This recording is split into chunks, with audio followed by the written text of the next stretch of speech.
The summer of 2003 in Harmony Creek, Ohio, was a sweltering one, thick with the scent of cut grass and the lazy hum of cicadas. For 17-year-old Sarah Jenkins, it was a season of lasts, her last summer before senior year, her last few months as a carefree teenager.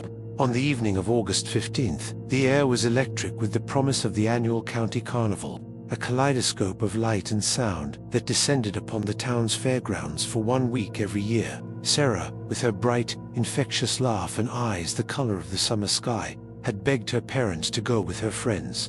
"I'll be fine, Dad," she had promised, her voice full of the unshakable confidence of youth. "We'll just ride the Ferris wheel and eat way too much cotton candy." Her father, Tom Jenkins, a man whose hands were calloused from a lifetime of carpentry, relented with a familiar, weary smile. He watched her run out to her friend's waiting sedan, her blonde ponytail bouncing with each step. Her mother, Mary, stood at the screen door, a dish towel in her hands, and felt a sudden, inexplicable pang of unease, a fleeting shadow in the golden hour light. She dismissed it as simple parental worry, a constant companion since Sarah's birth. The last image she would have of her daughter was a wave from the passenger window, a flash of a wide grin, before the car disappeared around the corner, leaving only a cloud of dust in its wake. The Harmony Creek Carnival was a world unto itself, a dizzying assault on the senses. The air was a heavy concoction of popcorn, diesel fuel from the generators, and the sweet, cloying aroma of spun sugar. The cacophony was relentless, the cheerful, tinny music of the carousel, the roar of the rickety roller coaster, the shouts of barkers luring patrons to games of chance, and the shrieks of joyous teenagers. Sarah and her friends, Jessica and Mark, were swept up in the magic, their faces illuminated by the flashing neon lights of the midway. They moved as a single unit, a tight-knit group against the backdrop of the swirling, anonymous crowd. Their night was a blur of shared cokes and thrilling rides that left their stomachs in knots. They won a giant stuffed frog at the ring toss, its goofy, stitched-on smile, a temporary trophy of their youthful conquest. Sarah's laughter was the loudest, a beacon of pure, unadulterated happiness that echoed across the grounds. Mark, who had harbored a quiet crush on Sarah for years, remembers her excitement about the future, her talk of college applications, and dreams of becoming a veterinarian. It was a night painted in the vibrant hues of teenage immortality, where the future stretched out like an endless, open road. Around 9:30 p.m., Sarah decided she wanted one last solo ride on the Grand Carousel, a vintage masterpiece with horses and faded, gilded trim. "It's classic," she had said, rolling her eyes playfully at her friends' groans, "for something faster, more daring. I want to pretend I'm in an old movie. I'll meet you guys by the main gate in 20 minutes. Jessica and Mark went to grab a final funnel cake, agreeing to the plan without a second thought. They watched her walk towards the hypnotic, circling lights of the carousel, a lone figure dissolving into the vibrant, moving tapestry of the crowd. The minutes ticked by, stretching from 20 to 30, then 55. The funnel cake was long gone, the initial easy chatter between Jessica and Mark replaced by a growing, nagging worry. They scanned the faces pouring out of the main gate, a river of strangers. Every blonde girl made their hearts leap, only to fall again in disappointment. There was no sign of Sarah. Her name, first spoken in a question, "Where is she?" soon became a frantic shout carried on the humid night air, a sound of panic that began to cut through the carnival's joyful noise. A search began, frantic and disorganized at first. Her friends retraced their steps, their voices hoarse from calling her name. They pushed through crowds, their eyes darting over every face, every shadow. The cheerful music of the carousel now seemed mocking, its repetitive melody a grating soundtrack to their escalating fear. The ride operator, a grizzled man with a bored expression, barely remembered her, shrugging his shoulders. "Lots of girls on the ride tonight," he mumbled, his indifference a cold slap in the face of their terror. By 11 p.m., the carnival lights began to shut down, plunging sections of the midway into an eerie darkness. The once vibrant atmosphere curdled into something sinister. Tom and Mary Jenkins arrived, their faces etched with a terror that would become a permanent fixture. Mary clutched Sarah's favorite sweater, the one she had almost forgotten to bring, as if its familiar scent could somehow conjure her daughter from the shadows. The local sheriff's department was called, and the initial, casual search morphed into an official investigation, the initial assessment was chaotic. The sprawling fairgrounds were a jurisdictional nightmare, a temporary city that was already beginning to dismantle itself. Potential evidence was being trampled by thousands of feet, and potential witnesses were scattering like leaves in the wind, heading back to homes in different counties, different states. The scene was contaminated. The crucial first hours, the golden window for finding a missing person, were closing with terrifying speed. A sense of helplessness began to settle over the investigators, like a suffocating blanket, as dawn threatened to break over Harmony Creek. The last of the carnival's patrons had gone home, leaving behind a field littered with discarded tickets and plastic cups. The vibrant, magical world from hours before had vanished, revealing a drab, tired landscape of packed-up rides and shuttered stalls. Sarah Jenkins was gone. She had stepped onto a carousel and ridden it straight into a mystery, leaving behind only a terrified family, bewildered friends, and a question that would hang over the small Ohio town for years to come. How can a person simply vanish from the middle of a crowd? The morning of August 16, 2003, dawned gray and unforgiving, the sky a dull, metallic sheet that mirrored the mood of Harmony Creek. The fairgrounds, once a beacon of summer joy, were now off with stark, yellow police tape, transforming them into a sprawling open-air crime scene. Detective David Miller, a 20-year veteran of the Harmony Creek PD, stood at the perimeter, the acrid smell of stale popcorn and damp earth filling his nostrils. He was a man defined by a quiet intensity, his gaze missing nothing, but as he surveyed the scene, he felt a profound sense of being several steps behind. The carnival was a ghost town, its silence more unsettling than its previous noise. The first 24 hours were a flurry of disjointed activity. Miller's team, small and unaccustomed to cases of this magnitude, began the painstaking process of interviewing Sarah's friends and family. Jessica and Mark, their faces pale and drawn from a sleepless night, recounted the evening's events over and over, their timelines scrutinized for any inconsistencies. "She was just right there," Jessica repeated, her voice trembling as she clutched a crumpled tissue. One minute she was walking towards the carousel, and the next, it was like the ground swallowed her whole. "It just doesn't make any sense." Tom and Mary Jenkins sat in a sterile interview room at the station, a place no parent should ever have to be. Mary spoke in a low, hollow voice, detailing Sarah's life, her habits, her dreams. She described the clothes. Sarah was wearing a simple blue sundress and white sneakers with a heartbreaking precision. Tom, a man of few words, sat beside her, his large hands clasped so tightly his knuckles were white. He interjected only once, his voice thick with a mixture of rage and despair. "Find her.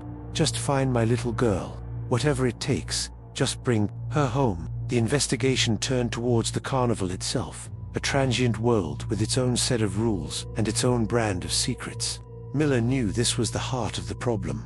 The employees, a nomadic community of ride operators, game parkers, and food vendors, were from all over the country. They moved with the seasons, from one small town fair to the next, often living in cash-based, off-the-grid economies that made background checks a bureaucratic nightmare.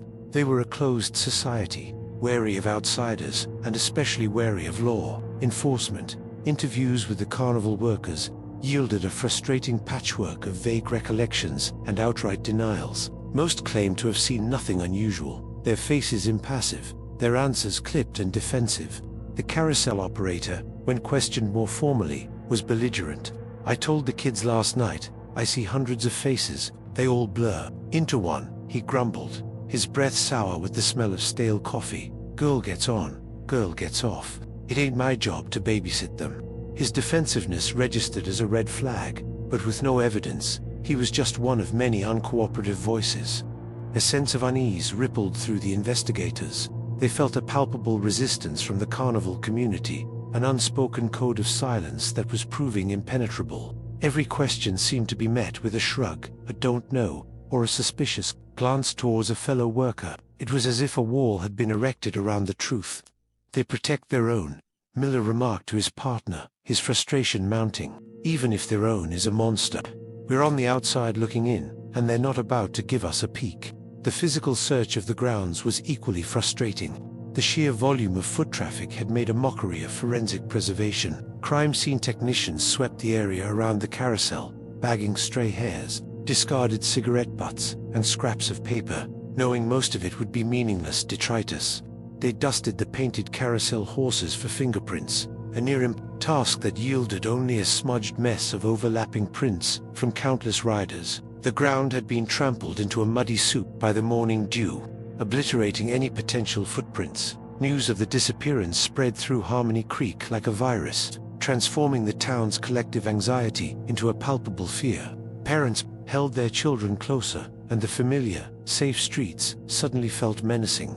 Rumors began to fly, whispered in grocery store aisles and over backyard fences. Some speculated about a stranger who had been seen lurking near the restrooms. Others pointed fingers at the carnies, reviving old, prejudiced tales of drifters and criminals hiding in plain sight.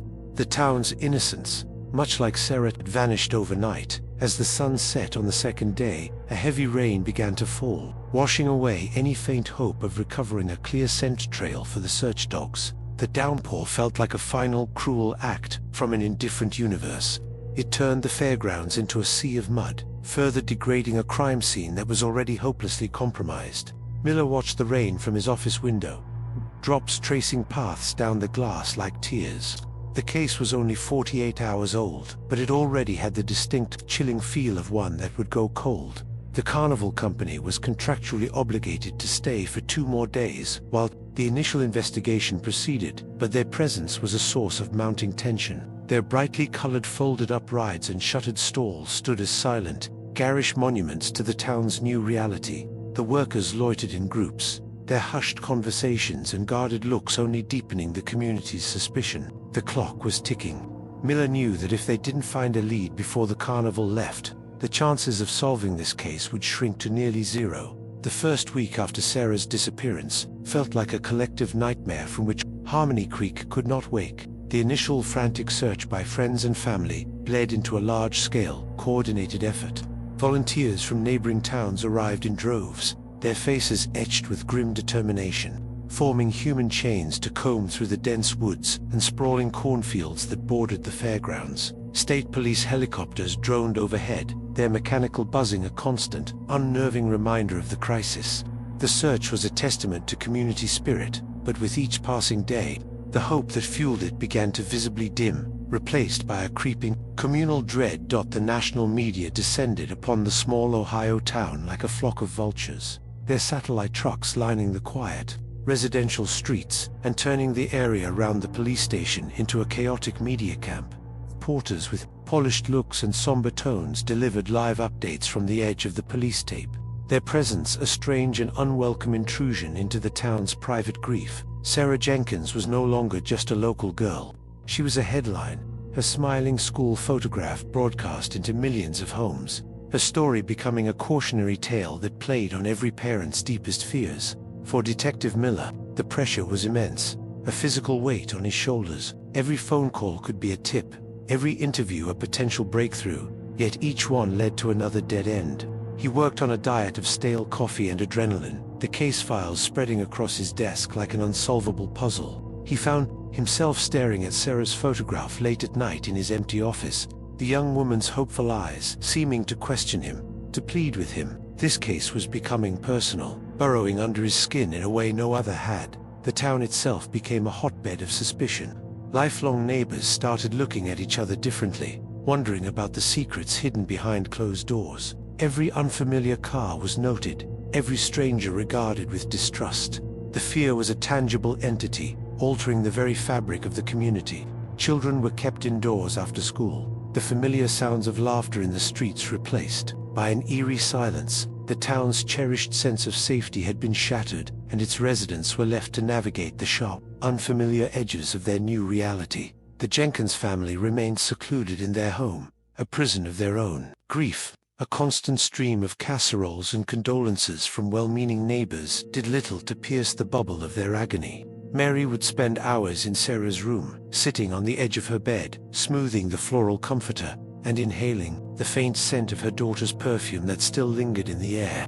Tom, meanwhile, channeled his pain into a silent, simmering rage, his helplessness manifesting as an unapproachable stoicism that worried everyone around him. Investigators focused their dwindling time on the carnival grounds, desperately trying to piece together a coherent narrative. They re-interviewed the carousel operator multiple times, his story never changing, his demeanor growing more hostile with each session. They spoke to a young man who ran the High Striker game, a charismatic drifter named Leo, who seemed to know everyone but claimed to have been distracted by a group of rowdy customers around the time Sarah vanished. Every interview was a performance, and Miller felt like a spectator watching a play where every actor was hiding the script. The search dogs, brought in again after the rain had subsided, were unable to pick up a definitive trail leading away from the carousel area.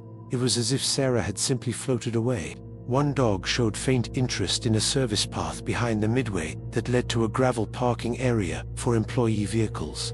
But the trail was too weak, too contaminated to be conclusive. It was another tantalizing clue that led nowhere, a wisp of smoke that dissipated as soon as it was grasped. The frustration within the investigative team was becoming toxic as the days turned into a week. The Carnival company's owner began to push back, citing financial losses and contractual obligations in the next state.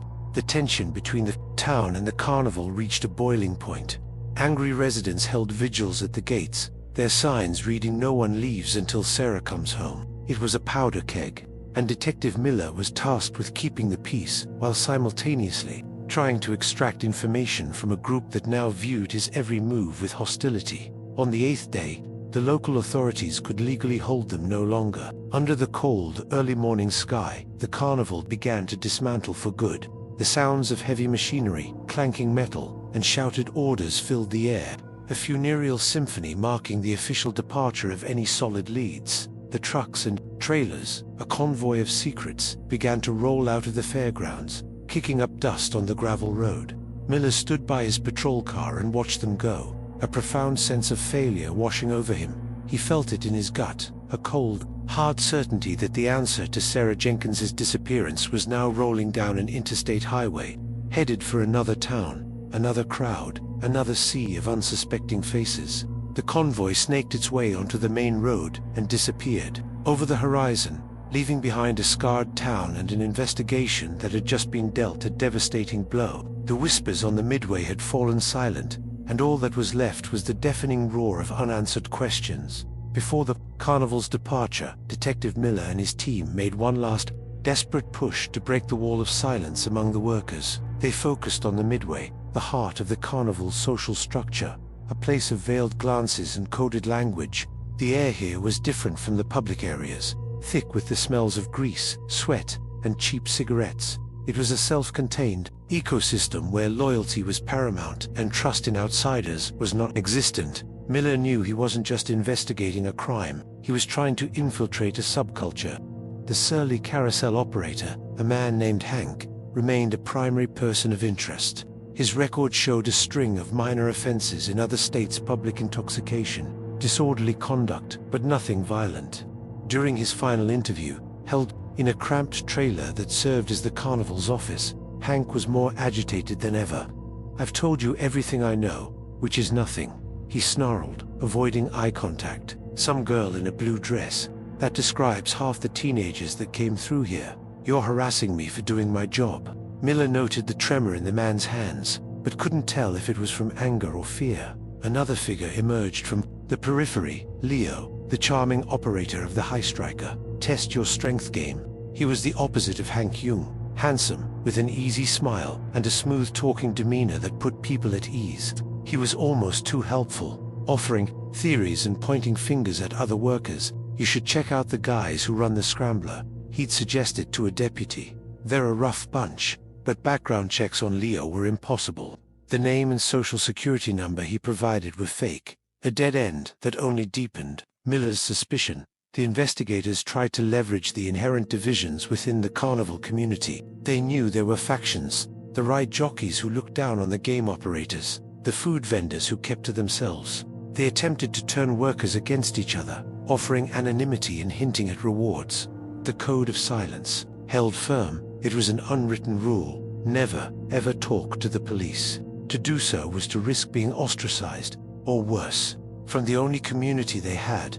A search of the employee living quarters, a collection of run-down trailers and tents behind the main attractions, yielded nothing of substance. The spaces were transient by nature, containing little more than clothes, bedding, and cheap personal effects. There were no signs of a struggle, no discarded items belonging to Sarah. It was as if the workers were ghosts, leaving no trace of their existence. The lack of physical evidence was maddening, forcing the police to rely solely on witness testimony, which was proving to be a foundation of sand. One interview did stand out: a quiet woman who ran a cotton candy stall, her face worn and tired beyond her years, spoke to a female officer in hushed tones. She mentioned seeing Leo talking to a girl in a blue dress near the back of the carousel, away from the crowds. Shortly after 9:30 p.m., he had that smile on his face, the one he uses, she said, her voice barely a whisper. But the girl, she looked uncomfortable, like she wanted to leave but didn't know how. When pressed for more, the woman grew fearful and refused to say anything else. This sliver of information was tantalizing. It placed a specific person of interest, a man with a fake identity, with someone matching Sarah's description near the time of her disappearance. But it wasn't enough for a warrant, not with the witness unwilling to testify formally. Miller confronted Leo with the information, who simply laughed it off. "I talk to 100 girls a night, detective," he said, his charm unwavering. "It's part of the job. Can't help it if I'm friendly." His confidence was a shield that Miller couldn't penetrate. That as the final trucks were being loaded, a sense of panic set in. The window was closing permanently. Miller made a last-ditch appeal to the Carnival owner, a portly man named Silas, whose only concern was his bottom line. "Someone here knows something," Silas, Miller pleaded. "You're letting a potential monster travel with you to the next town." Silas just shook his head, his expression a mixture of pity and annoyance. "My people are good people, detective, just trying to make a living. This is your town's problem, not mine." The departure felt like a betrayal.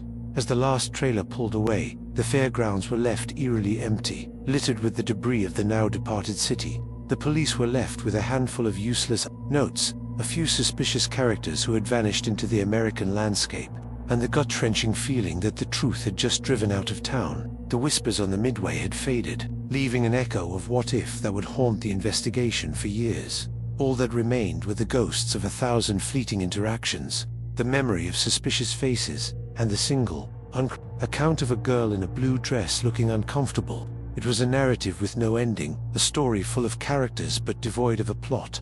For the Jenkins family, and for Detective Miller, the Carnival's departure wasn't just the end of a week. It was the beginning of a long, cold, and silent vigil. The trail had not just gone cold. It had been dismantled, packed up, and shipped out of state. The years that followed, Sarah's disappearance moved with a cruel and unyielding slowness for the Jenkins family. The first year was a blur of false hope and crushing disappointment. Every reported sighting of a girl matching Sarah's description, every call from a psychic, every crackpot theory sent their hearts racing, only to be followed by the familiar, soul-crushing return to reality. The media eventually moved on to newer tragedies, their satellite trucks replaced by an emptiness that felt even worse.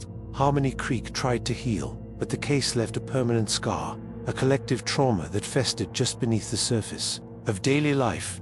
As 5 years turned into 10, the rhythm of grief changed. The sharp, frantic panic subsided into a chronic, dull ache, a constant weight on their souls.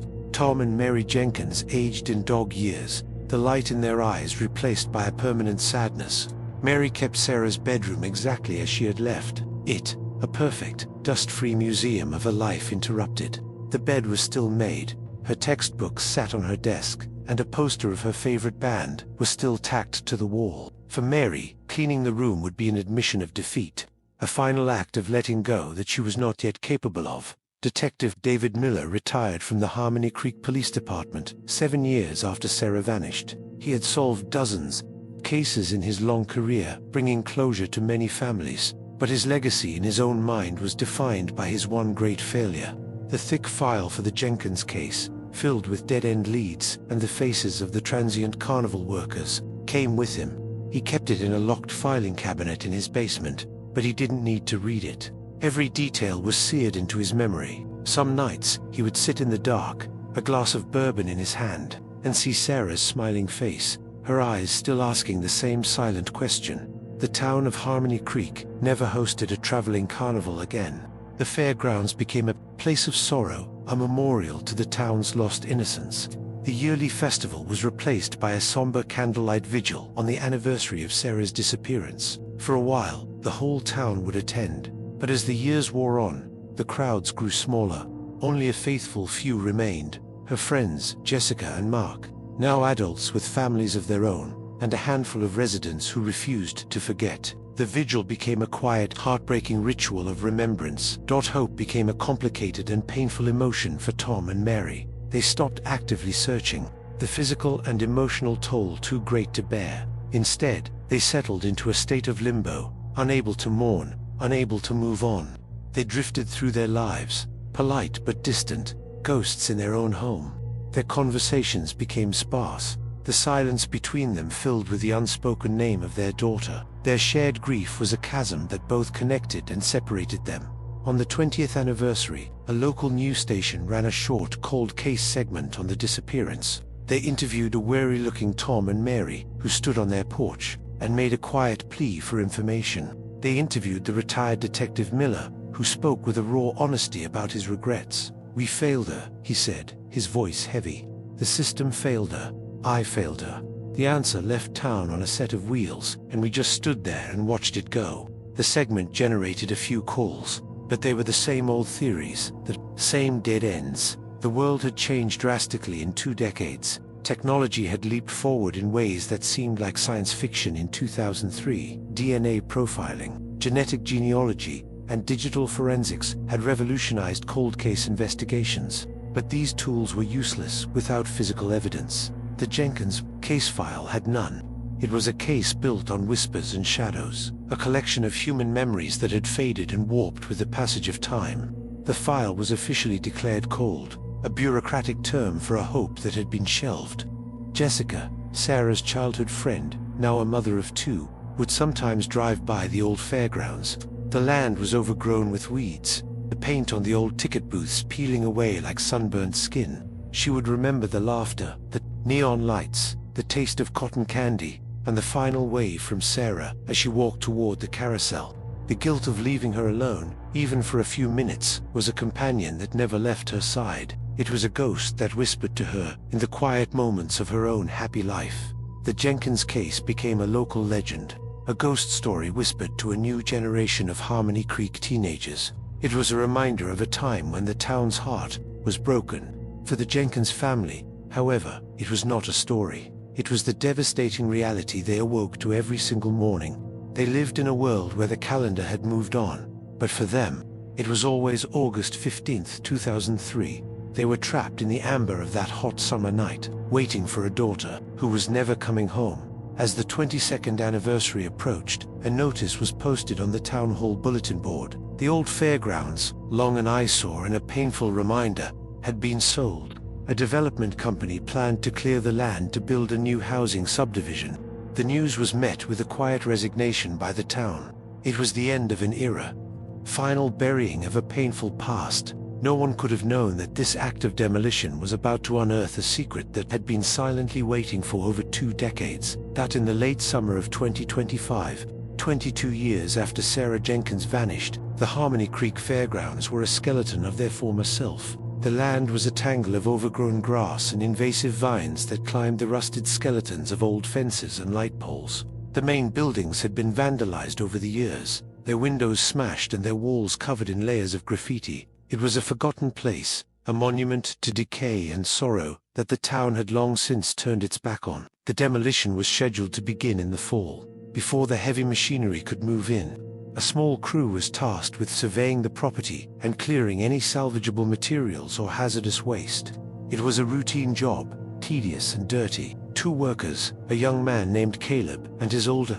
more experienced partner, Earl, were assigned to inspect a dilapidated storage warehouse at the far edge of the property, a building that hadn't been opened in years. The air around it was still and heavy, and the metal door was rusted shut. With a groan of protesting metal, they managed to pry the door open, releasing a wave of musty, stagnant air that smelled of decay and time itself. A sliver of sunlight cut through the gloom, illuminating a maelstrom of dust particles dancing in the air. The interior of the warehouse was a tomb of forgotten objects, stacks of rotting lumber, rusted metal barrels, and decaying cardboard boxes whose contents had long since turned to mulch. It was a chaotic mess, a final resting place for the carnivals. Junk. Caleb and Earl moved through the space with powerful flashlights, their beams cutting through the darkness. Most of the contents were worthless, destined for the landfill. They worked their way towards the back of the cavernous building, a section that was almost completely dark. "Nothing back here but rats and memories," Earl grumbled, kicking at a pile of debris. Caleb, however, was younger and more curious, his light scanning over every forgotten object with a sense of archaeological wonder. Tucked away behind a stack of warped plywood sheets, almost completely hidden from view, was a large, heavy object, wrapped in a thick canvas tarp and bound with rusted metal straps. It was long and cylindrical, nearly 20 feet in length.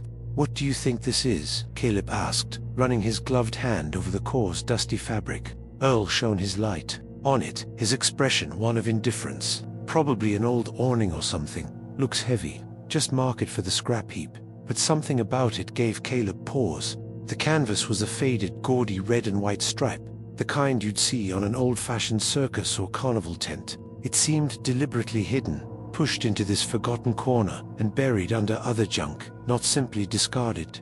He noticed that while the outer layers were covered in grime and mold, the inner folds seemed more protected. An inexplicable curiosity, a gut feeling he couldn't shake, made him want to see what was inside. "Let's just check it out," Caleb insisted, pulling a pair of bolt cutters from their tool cart. "Company policy, we're supposed to identify everything before we junk it." Earl sighed, annoyed at the delay but unable to argue with the logic. With a loud snap, the old metal straps gave way, their rusted fragments clattering onto the concrete floor. The tension on the rolled-up canvas was released, and it sagged slightly, exhaling another puff of ancient dusty air. Together, they began to unroll the heavy bundle. The canvas was stiff and brittle with age, cracking and groaning in protest. With every turn, more of the faded stripes were revealed. The smell was overwhelming now, a complex and unpleasant odor of mold, mildew, and something else. Something faintly organic and deeply unsettling. It was the smell of a secret, long kept and undisturbed. The air in the warehouse grew thick, with a palpable sense of anticipation and dread, as they unrolled the final section, laying the massive sheet of canvas nearly flat on the floor. Caleb's flashlight beam fell upon something caught in the center folds. It wasn't just dirt or debris. There, nestled in the decaying fabric, was a small, tarnished object that glinted faintly in the light, and next to it, a darker stain, a patch of canvas that was stiff and discolored in a way that mildew alone could not explain. Earl stopped, grumbling, his eyes widening in the dim light. They both fell silent. The only sound, the dripping of water from a leaky spot in the roof. They were no longer just two demolition workers on a routine job. They were the first people in 22 years to lay eyes on something that had been hidden with purpose. Caleb slowly reached for his phone, his hand trembling slightly as he dialed 911. He knew, with a chilling certainty that settled deep in his bones, that their discovery was about to tear open Harmony Creek's oldest and most painful wound. 911 call from the fairgrounds sent an immediate jolt through the Harmony Creek Police Department. The location alone was enough to put everyone on high alert, dredging up the ghost of the town's most infamous cold case. Within 30 minutes, the abandoned warehouse was no longer a forgotten relic. It was an active and secured crime scene, bathed in the flashing red and blue lights of patrol cars. The area was cordoned off with the same kind of yellow tape that had surrounded the Midway 22 years earlier, a grim echo of the past. The case fell to Detective Isabella Rossi, the head of the department's newly formed cold case unit. Rossi was in her late 30s, a sharp, tenacious investigator with a reputation for seeing details others missed. She had grown up in a neighboring town and was well aware of the legend of Sarah Jenkins. It was the kind of case that cops studied. Arriving on the scene, she felt the historical weight of the moment. The air was thick with more than just humidity. It was thick with expectation and the ghosts of a failed investigation. Rossi met with Caleb and Earl, who stood shaken by the side of a patrol car. She listened patiently as they recounted their discovery, her gaze fixed on the dark maw of the warehouse entrance. She commended them for their actions, for not disturbing the scene further, and for having the presence of mind to call it in. "You did the right thing," she told them, her voice calm and reassuring. "Now, let us take it from here." Inside, she knew this discovery was a one-in-a-million shot, a miracle of chance that could change everything. The tent itself was treated with the reverence of an ancient artifact. Rossi, along with a team of forensic specialists, entered the warehouse. The scene was photographed from every conceivable angle before anyone touched a thing. The smell Rossi had been warned about hit her immediately, the unmistakable odor of decomposition, faint and muted by 2 decades, but still present. It was a somber, silent confirmation that they were not just dealing with a missing persons case anymore. They were in the presence of a tomb. The decision was made to move the entire canvas tent to the State Crime Lab for analysis in a controlled environment. Transporting the massive, brittle object was a delicate and operation. It was carefully folded, with sterile dividers placed between the layers to preserve any trace evidence, and then sealed in a specialized container. The process took hours, a slow, methodical procedure that underscored the importance of the find. Rossi oversaw every moment, her focus absolute. At the crime lab, the atmosphere was one of intense, focused silence. The canvas was laid out on a massive examination table under bright, sterile lights. Rossi stood alongside the lead forensic analyst, Dr. Alistair Finch, a man renowned for his work on cold cases. For 22 years, this tent has been a time capsule, Finch observed, his eyes scanning the fabric, the darkness, the tight seal. It protected whatever is inside from the elements, from contamination. It's a near-perfect preservation chamber. The painstaking work began. Using tweezers, swabs, and specialized vacuums, the forensic team started to meticulously examine every square inch of the canvas. They worked from the outside in, slowly and deliberately. The outer layers yielded little more than dirt, mold spores, and insect remains, as expected. But as they moved closer to the center, where the workers had seen the stain and the small object, the tension in the room became almost unbearable. They documented the dark stain first. A sample was carefully scraped for chemical analysis and DNA testing. Even with the degradation of time, modern techniques could potentially pull a profile from the smallest of preserved cells. Rossi watched on the monitor as a magnified camera zoomed in on the fabric's weave, the discolored fibers, telling a silent story of a long-ago event. It was here that a life had likely ended, its final moments absorbed into this cheap piece of Carnival canvas. Then, they turned their attention to the small, tarnished object that Caleb's flashlight had first revealed. Using delicate forceps, Dr. Finch gently lifted it from its resting place. It was a small, silver locket, heart-shaped and blackened with age. A wave of emotion washed over Rossi as she recognized it from the old case files. Sarah Jenkins had described it in her first interview with Detective Miller, her voice breaking as she remembered giving it to Sarah for her 16th birthday.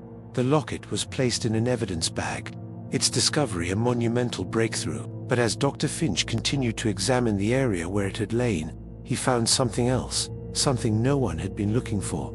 Caught on a frayed edge of the canvas, almost invisible to the naked eye, was a single, dark button. It was not from a dress or a pair of jeans. It was thick, made of dark horn, with a unique 4-hole pattern. It was the kind of button one might find on a heavy vest or a uniform jacket. It was a clue no one could have ever anticipated, a ghost from the past, now sitting under the bright lights of the present. The discovery of the silver locket sent a ripple of renewed energy through the investigation, but it was the small, unassuming button that truly held the promise of a breakthrough. Detective Rossi knew that while the locket confirmed a connection to Sarah, the button potentially connected them to her killer. It was an object that didn't belong, a foreign element introduced into the tragic scene, and it now became the focal point of the entire renewed effort.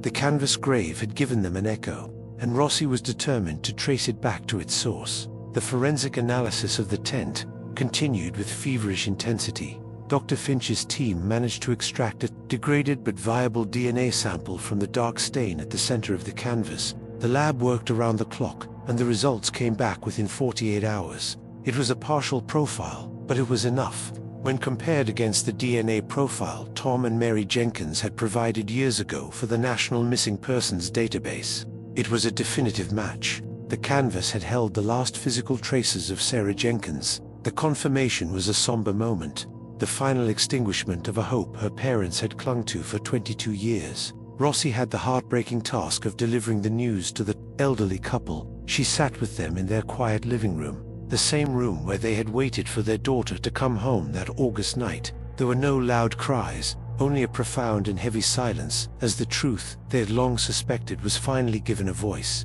Mary clutched her husband's hand, her tears falling silently onto their intertwined fingers. At least we know where she is now," Tom whispered, his voice cracking. While the DNA provided a tragic conclusion to one part of the mystery, the button offered the first real hope of solving the other. It was their only link to a suspect. Rossi's team began the painstaking work of identifying its origin. It was not a standard issue button from a major manufacturer. Its unique horn material and stitching pattern suggested it was from a smaller, custom order. They photographed it, measured it, and sent the high-resolution images to textile experts, vintage clothing collectors, and uniform suppliers across the country. The investigation became a deep dive into the ephemera of the early 2000s. The detectives scoured old, digitized catalogs and archived websites of companies that supplied uniforms to traveling fairs and amusement parks. They cross-referenced their findings with the employee manifest from the Carnival, a faded, barely legible document they had from the original 2003 file. The list was full of holes and likely fake names, but it was a start. They were looking for a needle in a haystack the size of America. Weeks went by with no success. The trail seemed to be going cold almost as quickly as it had appeared. But then, a breakthrough came from an unlikely source, a retired seamstress in Florida, who had once worked for a small company that made custom vests for carnival game operators. She recognized the button instantly. "Oh, the Goliath vest," she said over the phone. "We made those for only one client, Silas Carnivals, from '99 to '04. The owner, Silas, thought they looked distinguished. We only made about 50 of them in total." This was the linchpin. Silas Carnivals was the parent company of the carnival that had been in Harmony Creek in 2003. Suddenly, their suspect pool had shrunk from thousands of anonymous workers to a list of no more than 50 individuals. The team feverishly cross-referenced the Goliath vest list with the spotty employee manifest from that summer. They got a hit. 3 male employees working the Midway Games in August 2003 were assigned those vests. One was Hank, the carousel operator, who had died in 2011. Another was Leo, the charismatic charmer with the fake name, who had vanished without a trace. The third name on the list was Arthur Bishop. His employee file listed him as the operator of the ring toss game. His photo was a grainy, overexposed Polaroid, showing a nondescript man in his late 20s with thinning hair and a weak smile. According to the records, he had no prior offenses and had left the carnival's employ at the end of the 2003 season. He had simply disappeared back into civilian life. The team immediately began a deep background check, running the name through every database they could access. They found him. Arthur "Artie" Bishop, now 50 years old, was living in a quiet, suburban neighborhood in Boise, Idaho. He worked as a shipping clerk for a mid-sized logistics company. He was married, had no children, and lived a completely unremarkable life. He had never had so much as a speeding ticket in the 22 years since he left the carnival circuit. He was a ghost who had successfully integrated himself into the fabric of normal life. His past buried deep. Rossi stared at the modern-day DMV photo of Arthur Bishop on her computer screen. The face was older, fleshier, but the eyes were the same. There was a haunted quality to them, a look that she had seen before in people who carried heavy secrets. The button, preserved for 2 decades in a canvas tomb, had finally told its story. It had pointed a finger across time and space, directly at a quiet shipping clerk in Idaho. The time for whispers was over. It was time for a reckoning. Decision was made for Detective Rossi to travel to Boise. This case was too delicate, too historically significant for Harmony Creek to be handed off. Before she left, however, she made one crucial visit. She drove to the small, tidy home of retired Detective David Miller. She found him in his garden, his hands, once used to hold a service weapon, now gently tending to his tomato plants. He looked up as she approached, his eyes instantly recognizing the gravity in her expression. Rossi laid it all out for him on his patio table. The discovery of the tent, the locket, the DNA confirmation, and finally, a photograph of the dark, horn button. Miller stared at the picture, his breath catching in his throat. He ran a hand over his tired face, the weight of 22 years of failure seeming to press down on him. "A button," he murmured, his voice thick with a mixture of awe and regret. "All this time, ... it was a damn button." He had chased shadows and phantoms, while the truth was a tangible object he never knew existed. Rossi then showed him the photo of Arthur Bishop. He ran the ring toss game, wore a special vest. "We think this was his." Miller studied the face, trying to dredge up a memory from the sea of uncooperative faces he had interviewed that week. He vaguely recalled a quiet, nervous man who had won a large stuffed animal for Sarah and her friends, a man who had barely said 2 words during his brief interview, easily overshadowed by the more belligerent and evasive personalities like Hank and Leo. He had been background noise, utterly forgettable. "I want you to come with me, Dave," Rossi said, her tone respectful but firm. "You started this. You deserve to be there when we finish it." A flicker of the old fire returned to Miller's eyes. The thought of seeing this case through, of finally getting an answer for Tom and Mary Jenkins, was a powerful call to action. It was a chance to put the biggest ghost of his past to rest. He agreed without a moment's hesitation. The tomato plants, instantly forgotten. 2 days later, Rossi and Miller were in an unmarked rental car parked down the street from Arthur Bishop's modest, beige-colored house in Boise. The neighborhood was painfully normal, with manicured lawns and children's bicycles lying in driveways. It was the picture of American suburbia, a world away from the grimy, transient life of a carnival. They watched as Bishop pulled into his driveway in a sensible sedan, carrying a briefcase, just another man coming home from a day at the office. They approached him as he fumbled for his house keys. "Arthur Bishop?" Rossi asked, her voice calm and even. He turned, and for a split second, a look of pure animal panic flashed across his face before being replaced by a mask of confused politeness. "Yes, can I help you?" he asked. It was Miller, who he looked at, a faint, dawning horror of recognition in his eyes. He didn't remember the young female detective, but he remembered the tired, relentless cop from a lifetime ago. They didn't interrogate him on his doorstep. Instead, they showed him their badges and a warrant for questioning, and he complied without protest, his body seeming to deflate as if a string holding him upright had been cut. The fight had gone out of him decades ago. At the local police precinct, they sat him in a small, sterile interview room. The silence was heavy as Rossi placed a small evidence bag on the table between them. Inside was the dark horn button. Bishop stared at the button, and his carefully constructed composure began to crumble. His hands trembled, and a sheen of sweat broke out on his forehead. "I ought to know what that is," he stammered, his voice thin and reedy.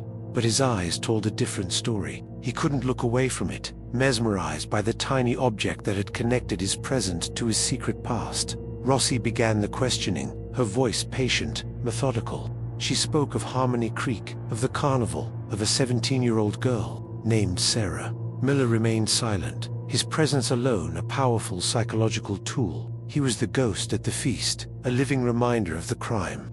For hours, Bishop deflected, denied, and dissembled. But his denials grew weaker, his stories more convoluted. The weight of his secret, carried alone for 22 years, was becoming too heavy to bear. "The girl with the frog, Artie," Miller finally spoke, his voice a low, gravelly rumble. "You gave her the big prize. I remember you. You were quiet. You watched everything." Bishop flinched as if he'd been struck. The memory, so specific, seemed to unlock something in him. He looked from Miller to Rossi, his eyes pleading, his facade completely shattered. He finally broke, burying his face in his hands, and a sound, a gut-wrenching sob of guilt and fear, filled the small room. The story, bottled up for 2 decades, was about to come pouring out. Arthur Bishop's confession did not come in a flood, but in a series of broken, disjointed pieces, like fragments of a nightmare he had spent a lifetime trying to forget. As he spoke, the sterile interview room in Boise seemed to melt away, replaced by the chaotic neon-lit backdrop of the Harmony Creek Carnival in 2003. Through his halting words and tear-filled recollections, the final, tragic moments of Sarah Jenkins's life were finally brought into the light, painting a picture not of monstrous evil, but of a pathetic mistake that spiraled into a lifetime of regret. He remembered Sarah clearly. He remembered her laugh as her friend Mark failed to win the prize, and he remembered taking pity on them and letting them win the giant frog. Later that night, after she left her friends to ride the carousel, he saw her again. She was walking, Along the service path behind the midway, looking for a shortcut back to the main gate, he called out to her, and she stopped, recognizing him from the game. He wasn't trying to be menacing. He was just lonely, a shy, awkward man, emboldened by the anonymity of the Carnival.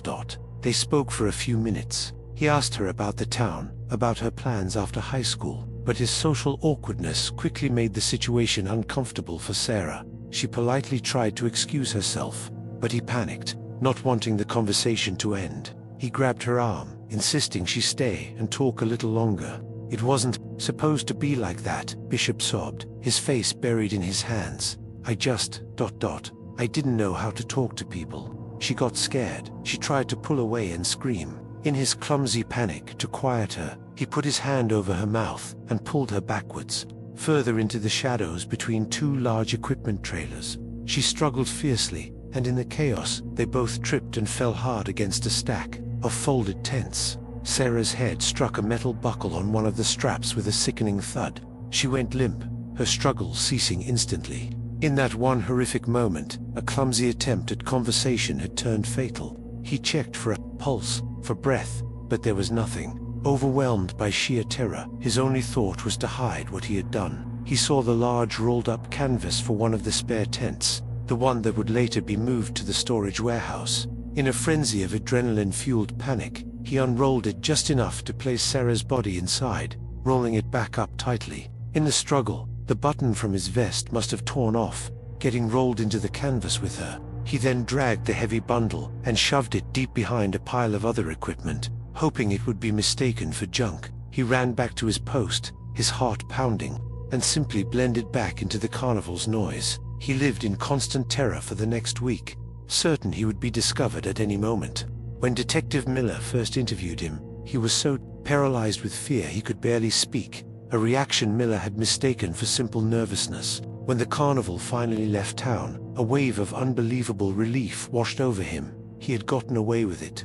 At the end of that season, he left the Carnival life forever, disappearing into a new identity, a new town, and a quiet life, burying the memory of the girl in the blue dress as deep as he possibly could. The legal process moved swiftly. Arthur Bishop was extradited to Ohio, where he pleaded guilty to involuntary manslaughter and improper disposal of a corpse, sparing the Jenkins family the agony of a trial. He was sentenced to a lengthy prison term, a quiet, forgotten man finally held accountable by a small horn button. The confession provided the last piece of the puzzle, the narrative that finally gave context to the forensics. The story, the tent, told was complete. For Tom and Mary Jenkins, the resolution brought a strange and painful peace. There was no joy in it, only a profound sadness for the life their daughter never got to live, and for the wasted years they spent in the agonizing limbo of not knowing. They were finally able to lay Sarah to rest, burying an empty casket years ago, now replaced by a true gravesite. The entire town of Harmony Creek seemed to attend the service, a final collective act of mourning and remembrance for the girl who had been lost for so long. Detective Isabella Rossi closed the file on the state's oldest open cold case. Her modern techniques had succeeded where old-fashioned police work had failed, but she knew it was a combination of both, along with a healthy dose of pure luck, that brought the truth to light. She gave full credit to the retired detective, Miller, whose dogged persistence in the first week had created the very file that made solving the case possible 2 decades later. For Miller, a measure of peace finally settled in his soul. The ghost that haunted his retirement at last quieted. The old fairgrounds were eventually cleared, and the new housing development was built, its neat streets and cookie-cutter homes erasing the last physical traces of the 2003 Carnival. But the story of Sarah Jenkins would forever be a part of Harmony Creek's identity. It was a tragic tale of a summer night, a vanishing, and a long, silent wait for answers.